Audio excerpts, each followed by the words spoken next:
이스라엘은 블레셋과 전쟁할 때마다 연패하였습니다. 그러므로 이스라엘은 생각합니다. 우리 민족은 광야 40년 동안 안전하게 살았다. 그 이유가 무엇인가? 법궤를 앞세워 행군했기 때문이다. 우리 민족이 요단강을 건널 때 요단강 물이 둘로 갈라졌다. 그 이유가 무엇인가? 법궤를 앞세워 건넜기 때문이다. 우리 민족이 여리고성을 무너뜨렸다. 그 비결이 무엇인가?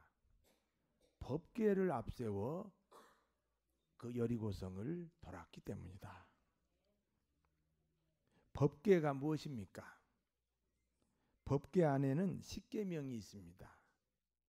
그래서 이 십계명은 성부 하나님을 상징합니다. 또 법궤 안에는 만나가 든 항아리가 있어요. 이 만나가 든 항아리는 성자 예수님을 가리키고 있습니다. 또 법궤 안에는 아론의 쌍난 지팡이가 있습니다. 이 아론의 쌍난 지팡이는 성령님을 상징합니다. 그러므로 법궤는 성부, 성자, 성령 삼위일체 하나님을 상징합니다. 여러분, 삼위일체 하나님을 요약하면요, 성부, 성자, 성령 삼위일체 하나님을 요약하면요, 하나님의 말씀 이렇게 요약할 수가 있습니다. 그러니까 법궤는 하나님의 말씀이다 하는 뜻이 있다, 그런 말씀입니다. 이스라엘은 블레셋을 이기기 위해서 새로운 전략을 세웁니다. 그것은 법궤를 앞세워 전쟁하는 것입니다.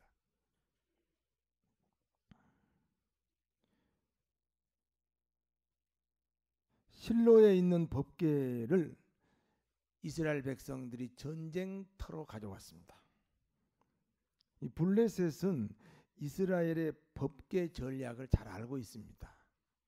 이스라엘만 법궤를 앞세워서 요단강 건네고, 법궤를 앞세워서 여리고성 무너뜨리고, 법궤를 앞세워서 40년 광야를 안전하게 행군했다. 그 이스라엘만 알고 있는 게 아니에요. 블레셋도 그렇게 알고 있어요. 그러니까 이스라엘이 법궤를 앞세워서 전쟁한다고 하니까 이 블레셋이 깜짝 놀랐어요. 그래서 위기감을 느끼고 아주 목숨 걸고 이제 이스라엘과 전쟁합니다. 목숨 거는 사람을 이길 수가 없어요. 결국 이스라엘을 이기게 됩니다. 결국 블레셋이 승리했다, 그 말입니다. 그 결과 법궤를 빼앗아 갔습니다. 블레셋은 빼앗은 법궤를 자신들의 신전에 보관합니다. 이 블레셋이 섬기는 신은 다곤 신이에요. 다곤 우상이에요. 그러니까 이스라엘의 법궤는 하나님을 상징하지요. 하나님 말씀을 상징하지요. 이 법궤를 자기들의 신전에 보관했다 하는 뜻이 뭐예요? 자기들이 믿는 그 자기들의 우상과 우리 기독교의 하나님을 동급으로 취급하겠다는 거지요. 여러분, 이 불교인들이 석가모니하고 예수님을 동급으로 생각합니다. 그러나 석가모니는 인간 중에 탁월한 사람이고 예수님은 하나님입니다. 블레셋 사람들이 자기들이 믿는 다곤 신전에 하나님의 법궤를 두었다. 그리고 그 다음날 아침에 보니까 자기들의 다곤신이요 산산조각이 났어요.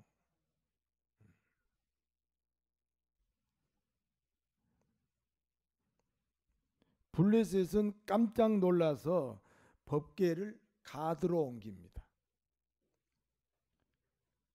그런데 또 가드에 재앙이 내렸습니다. 사람들에게 독한 종기가 생깁니다. 블레셋은 이번에는 이 법궤를 에글론으로 옮겨요. 에글론 사람들이 법궤가 자기 땅으로 들어오니까 두려워합니다. 이번에도 사람들이 병이 걸리거나 죽었습니다. 하나님의 말씀이 신자에게는 축복입니다. 그러나 하나님의 말씀이 불신자에게는 저주가 됩니다. 여러분 보세요. 예수 믿으면 천국 가지요. 우리 신자에게는 축복이에요. 그런데 예수 안 믿으면 지옥 가지요. 그러니까 불신자에게는 저주가 되잖아요. 이 하나님의 말씀 법궤가 이 블레셋 땅에 가는 곳마다 재앙이에요. 가는 곳마다 저주예요.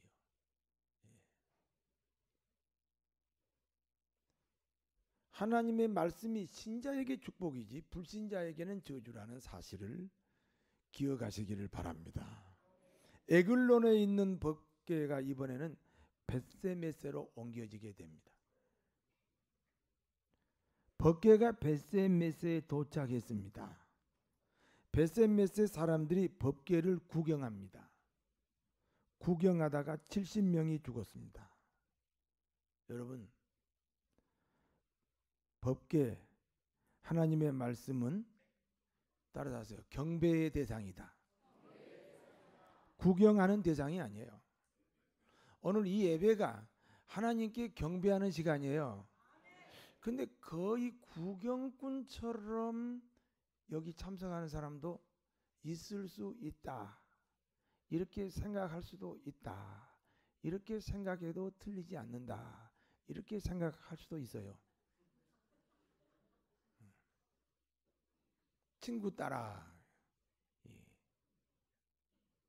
왔다든지 또는 배우자의 권유에 못 이겨 왔다든지 부모님의 강요 때문에 왔다든지 이게 전부 다 구경꾼이에요. 아니 찬송하는데 왜 저 주보를 들여다보고 있어요? 왜 다른 사람은 손뼉을 치고 기도하는데 찬송하는데 그냥 땅만 쳐다보고 있어요? 내가 그 사람이요 하도 답답해서 일어나라고 하려고 하는 순간에 그때부터는 찬송을 부르더라고. 이따가 누군가 내가 가르쳐 줄게요. 여기서는 내가 말할 수가 없어요.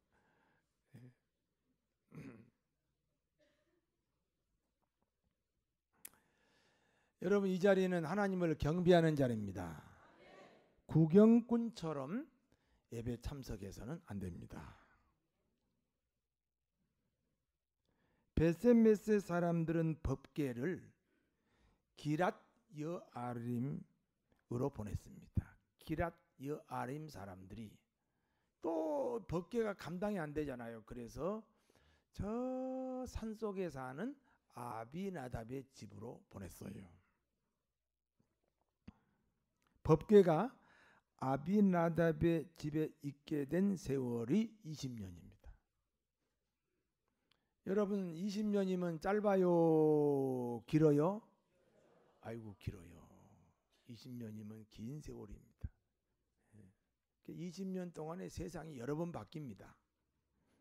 20년 세월이 흐르는 동안 세상이 많이 변했습니다. 다윗이 이스라엘의 왕이 되었습니다. 다윗은 왕이 되어 제일 먼저 한 일이 무엇입니까? 아비나답의 집에 있는 법궤를 예루살렘으로 옮기는 일입니다. 법궤를 수레에 실었습니다. 이제 수레는 소가 끌지요. 아비나답의 큰아들 아요는 소를 붙잡고 가고요. 아비나답의 둘째 아들 우사는 이제 뒤에서 법궤를 관리합니다. 소가 가다가 갑자기 뛰었습니다. 소가 갑자기 뛰니까 그 수레에 실은 법궤가 막 흔들흔들 하다가 땅바닥에 굴러 떨어지려고 합니다. 법궤가 땅바닥에 굴러 떨어지지 않도록 우사가 그 법궤를 붙잡았습니다. 우사가 그 법궤가 땅바닥으로 굴러 떨어지지 않도록 붙잡는 게 우사가 잘못한 거예요? 잘못한 게 아니에요. 그런데도 하나님은 그 순간 진노하셨어요. 그리고 우사를 그 자리에서 죽였습니다.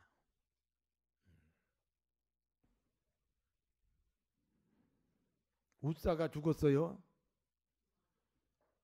선풍기 안 틀어도 시원하지요? 무시무시한 소리 아니에요 지금? 놀라지도 않아요 사람들이. 아니 우사가 뭐 잘못했어요? 법궤가 흔들흔들하고 땅바닥에 떨어지려 하니까 그걸 붙잡았다니까. 원래 우사가 그 일 때문에 거기에서 지금 수레를 뒤따라가고 있었잖아요. 그런데 하나님이 진노해서 우사가 죽었다. 우사가 죽은 이유가 무엇입니까? 하나님이 진노하신 이유가 무엇입니까? 첫 번째는 법궤는요 예수 그리스도의 피가 있어야 만질 수 있습니다. 여러분 하나님 말씀 앞에 여기 살아남을 사람이 한 사람도 없습니다. 하나님 말씀의 기준에 저나 여러분이나 빗나가지 않는 사람이 없어요. 다 뭔가 빗나가 있어요. 그래서 법대로 하면 여기서 지금 살아남을 사람이 한 사람도 없다니까요. 그런데 그 법을 뭐가 덮었습니까? 예수님의 피가 덮었습니다. 그래서 이 법궤 말씀은 예수님의 피가 있어야 만질 수 있습니다. 그럼 우사는 예수님의 피가 없이 법궤를 만졌다 그런 뜻입니다. 또 하나가 있습니다. 교회에서 법궤는 담임 목사입니다. 담임 목사가 여러분에게 말씀을 가르치고 말씀을 선포하잖아요. 법궤가 말씀이니까 말씀을 전하는 담임 목사가 법궤와 같습니다. 담임 목사가 흔들거린다. 담임 목사의 약점이 보일 수 있어요. 제가요 이래봬도 결혼식이요 주례인데 결혼식 주례인데 제가 30분이나 늦게 간 사람이요. 이 보통 지금 아니 보통 결혼식 30분이면 끝나잖아요. 근데 나는 30분 늦게 갔어요. 어저께 일어난 일이에요. 우리 저 백광욱 형제하고 우영숙 자매가 결혼했는데 내가 주례인데 세상에 30분 늦게 갔다는 거야. 여기 좀 뒤에 와 있어요. 그런데 그 30분이 이제 늦었는데 신랑 되는 우리 백광욱 형제가요 얼마나 손발내기 좋은데 사진을 먼저 찍자 이렇게 된 거예요. 사진 찍는 게 30분 걸리잖아요. 내가 누가 사진 찍자고 제안했냐 물어보니까 백광욱 우리 신랑이 그랬다는 거예요. 야 앞으로 크게 축복하겠다.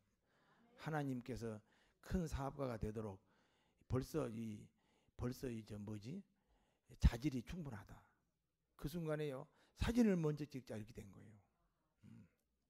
그러니까 내가 30분 늦게 왔어도 그냥 넉넉히 기다리다가 주례를 썼어요. 그리고 결과적으로는 시간이 안 늦었어요. 끝나는 시간이 똑같았어요. 이게 얼마나 허물이 많은 거예요. 이 담임 목사도 허물이 있어요. 이게 이 법궤가 흔들흔들거린 것과 같아요.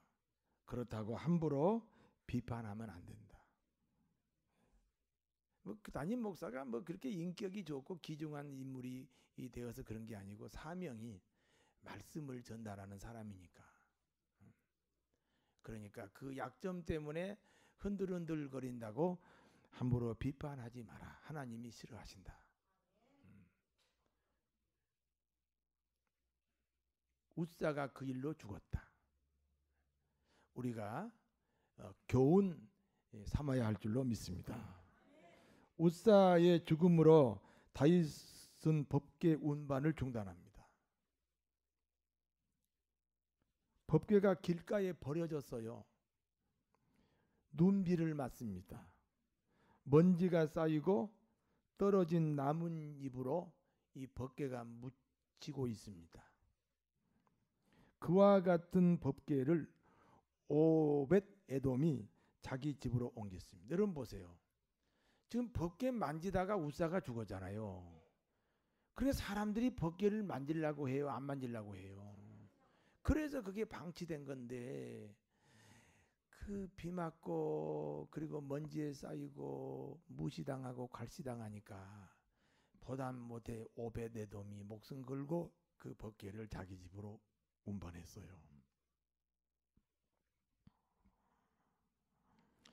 오벳 에돔의 집에 이 법궤가 있은 지 3개월입니다. 하나님이 오벳 에돔의 모든 소유에 복을 주셨습니다.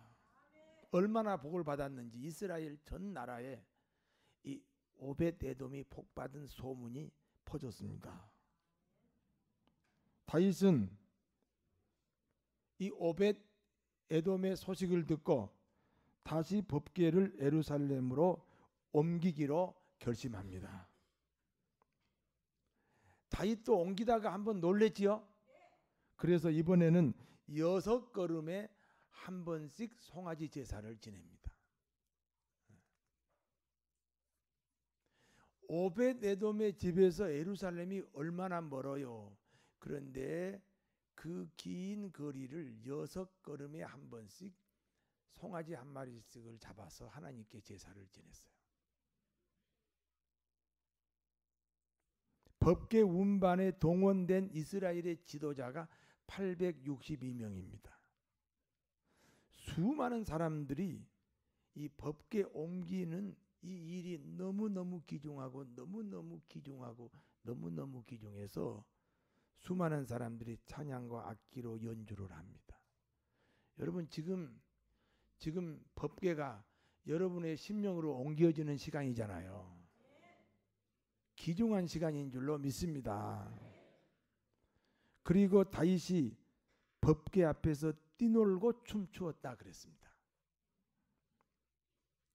하나님의 말씀을 사랑하는 그 정성 때문이죠. 예배 드릴 때 말이죠. 춤추는 사람이 나와야 교회가 부흥합니다. 그런데 다윗은 이 법궤가 지금 예루살렘으로 옮겨지는 이 놀라운 그리고 이 아름다운 시간에 너무 기뻐서 뛰놀며 춤추었다. 하나님 말씀 앞에 어린아이가 된 것입니다. 이스라엘의 첫 번째 왕 사울의 딸 미갈이 다윗의 부인입니다. 자기 남편 다윗 왕이 법궤 앞에서 뛰놀며 춤추는 모습을 보았습니다. 미갈은 이렇게 생각했어요. 왕 주제에 이게 무슨 꼴이냐 하면서 자기 남편을 업신여기고 그리고 그 사실을 부끄러워했습니다. 다윗은 법궤를 무사히 옮긴 다음에 번제와 화목 제사를 드렸습니다. 그리고 그 법궤 운반에 함께 동참한 백성들을 축복했습니다. 참석한 사람들에게 충분한 보상을 주었다 그 말입니다. 여러분, 이 법궤가 하나님의 말씀이죠.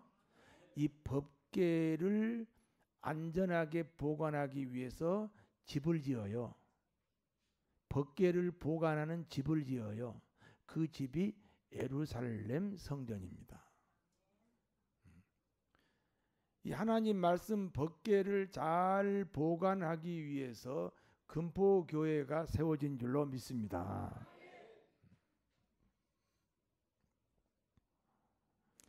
법계 운반의 사명을 마친 다윗이 즐거운 마음으로 자기 집으로 돌아갑니다.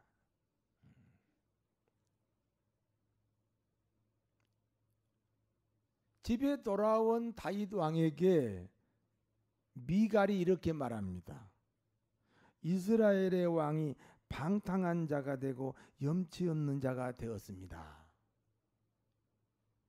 아랫도리가 벗겨져 하체가 드러나는 것도 모르고 춤춘 것을 보았다는 것입니다. 일국의 임금님이 법궤가 예루살렘으로 돌아오는 것이 너무너무 즐겁고 너무너무 황송하고 너무너무 고맙고 너무너무 기뻐가지고 춤을 덩실덩실 추다 보니까 그 아랫도리가 벗겨, 그 당시는 이 팬츠란 게 없어요. 그래가지고 그냥 하체가 드러나도록 춤을 추었다. 이게 무슨 망신이냐. 이렇게 미갈이 지금 자기 남편을 책망하는 거예요. 이 책망을 들은 다윗이 이렇게 말합니다. 하나님이 나를 이스라엘의 왕으로 세우셨다. 따라하세요. 하나님이 나를 지금까지 이 모양 저 모양으로 복을 주셨다. 그렇지요? 여러분도 다 받은 복이 많지요? 하나님이 나를 이스라엘의 왕으로 세우셨다. 나를 축복하신 하나님 앞에 춤을 추지 않고는 견딜 수가 없었다. 나는 하나님 앞에 뛰놀고 춤추는 것 때문에, 그것 때문에 낮아지거나 망신을 당하거나 천하게 보일지라도 나는 상관이 없다. 하나님은 다윗을 책망한 미갈을 저주했습니다. 평생 자식이 없습니다. 여러분, 자식은 하나님이 주시는 거예요. 자식은 내 소유가 아니라니까. 그런데 하나님이 자식을 안 줬나 봐요. 지금하고 그때는 상황이 달라요. 그 당시는 자식이 없으면요 굉장히 불행한 거예요. 왕비 신분에서 평민으로 추락합니다. 그리고 나중에 어떤 남자에게 팔려가는 신세가 됐습니다. 하나님이 철저히 저주했습니다. 여기까지가 오늘 본문의 내용입니다. 이제 이 본문이 주는 교훈을 세 가지로 말씀드리겠습니다. 첫 번째입니다. 하나님 말씀 앞에 우상은 반드시 무너집니다. 하나님 말씀 앞에 우상은 반드시 무너집니다. 블레셋의 다곤 신이 법궤 앞에 산산조각이 나섰잖아요. 여러분, 우상은요 누구에게나 있어요. 여러분, 기독교인이 말하는 우상이 뭐예요? 하나님보다 더 우선인 것, 그게 우상이에요. 여러분 물어봅시다. 돈이 더 귀해요? 하나님이 더 귀해요? 말은 그렇게 하는데 실 상황에 가면 돈이 더 우선이면 그 돈이 우상입니다. 자식이 더 좋아요? 하나님이 더 좋아요? 자식이 더 좋으면 그 자식이 우상입니다. 자존심이 더 귀중해요? 하나님이 더 귀중해요? 자존심이 더 귀중하면 그게 자존심이 우상입니다. 자기 전의의 자기 경험, 자기 철학, 자기 소신, 그런 것들이 하나님보다 앞서면 우상이 됩니다.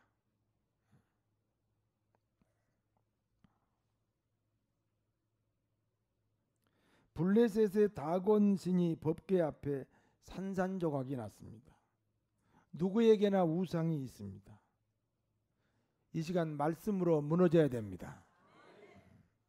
여러분 안에 있는 우상이 오늘 이 목사님 설교, 이 말씀 앞에 무너지시기를 다시 한번 축원합니다. 무너진 증거가 뭡니까? 말씀 때문에 은혜가 됩니다. 말씀 때문에 눈물이 납니다. 말씀 때문에 회개가 터집니다. 말씀 때문에 기쁨과 감사가 넘칩니다. 오늘 말씀 듣고 힘을 얻었습니다. 이게 우상이 무너진 거예요. 무너지지 않으면 어떻게 됩니까? 상처를 받아요. 시험이 들어요.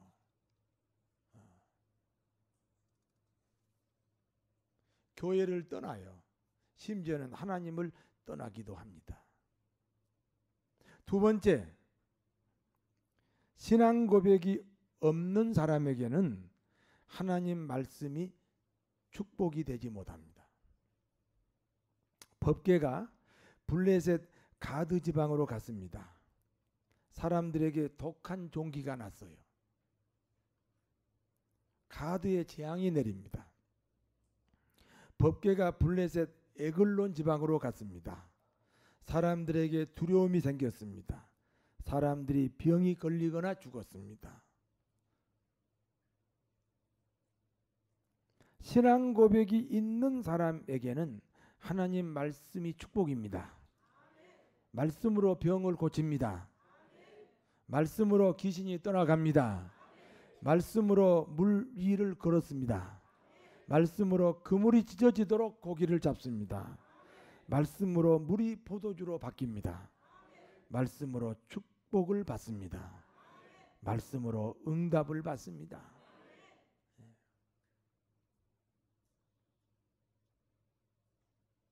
세 번째, 하나님 말씀을 소중히 여겨야 됩니다.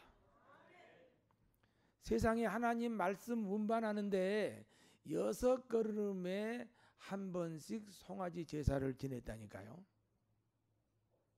지금 여러분 하나님의 말씀 법궤가 여러분의 심령으로 여러분의 가정으로 지금 이동하고 있어요. 이게 얼마나 귀중해요. 6걸음에 송아지 한 마리를 잡았어요. 법궤 운반 요원이 862명이에요. 찬양대가 3만 명 동원됐어요.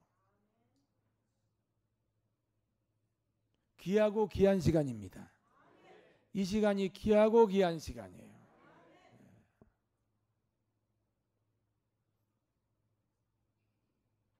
되는 사람의 이야기예요. 되는 사람.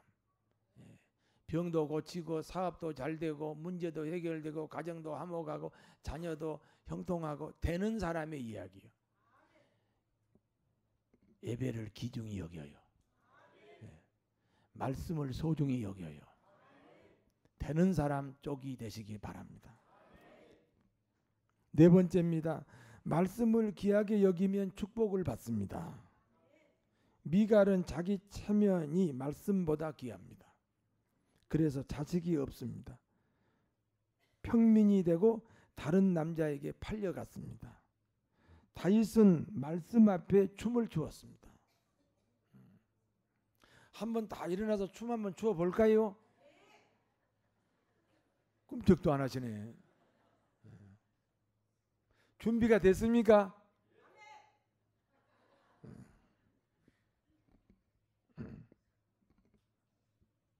다윗은 말씀 앞에 춤을 추었습니다.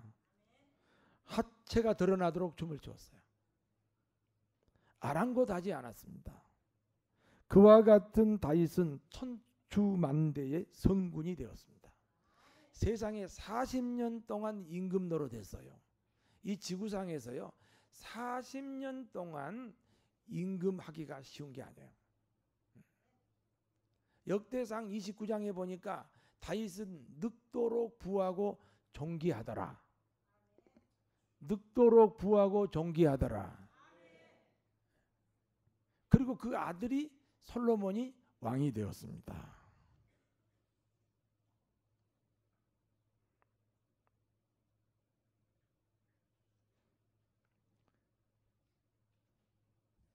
그리스도인에게 예배가 귀중합니다. 예배의 중심은 말씀입니다. 목숨보다 더 소중히 듣습니다. 목숨보다 더 귀하게 하나님 말씀을 내 마음에 간직합니다. 그리하여 성도 여러분의 삶에 다윗과 같은 축복이 넘치시기를 축원합니다. 기도하겠습니다.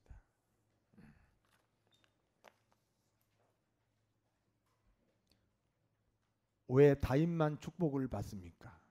우리도 받을 수 있습니다.